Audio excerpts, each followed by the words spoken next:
Cheng Cheng. Cheng Cheng malanjutay. Yan. First baby niya.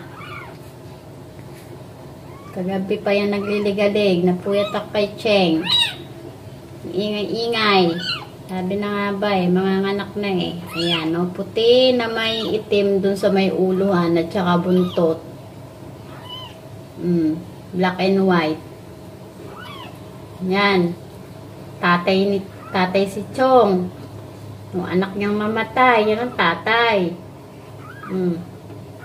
Yan, may nalabas pa. Yan, umiirip pa.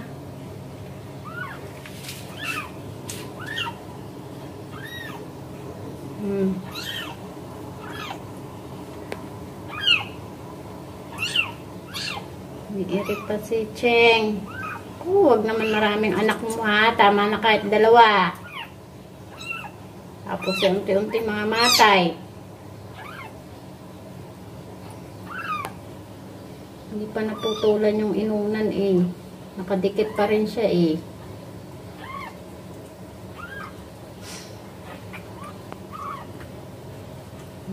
Nakadikit pa rin siya sa ano ng nanay. Ayan o. First baby ni Cheng.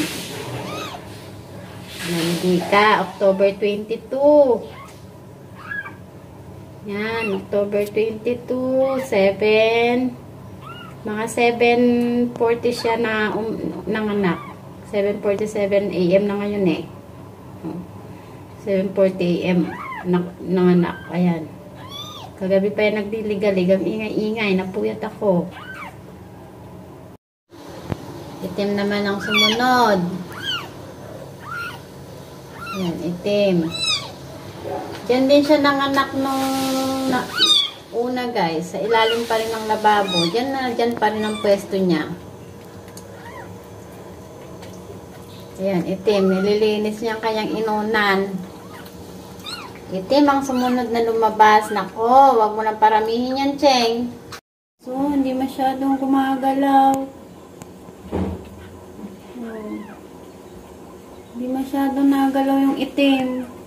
Na namin siya sa daspan, hinahabol ng nanay. Kasi konting hininga lang siya, Parang mamamatay talaga itong itim. Baka kasi kainin pa niya. Kaya nilayo na namin sa kanya.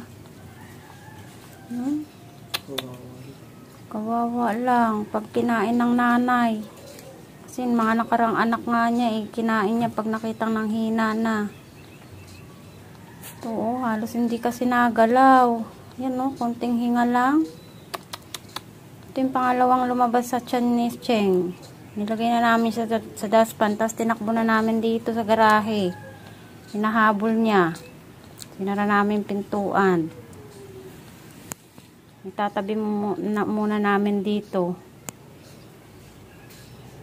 Pag hindi na nahinga, itapon na lang namin sa creek. Yung pangatlo, ayun, yan yata yung kakulay ni Chong. Ano ba yan? Black and white o gray and white? Kasi si Chong gray and white Black and white. Ayan guys, yung pangatlong lumabas black and white. Yan, hindi pa natatanggal yung inunan. Guys, binalik ko na dyan sa tabi niya kasi lumakas-lakas na. Yung nilagay ko sa dustpan kanina, ayun lakas na yung paggalaw niya. Tapos meron naman siya yung pang-4 na lumabas ayun hindi nagalaw. Tapos hindi rin nahinga. Ayan. Binabantayan ko kasi baka mamaya kainin Pang-4 na lumabas niya, yun yung nasa likuran niya, nadaganan niya.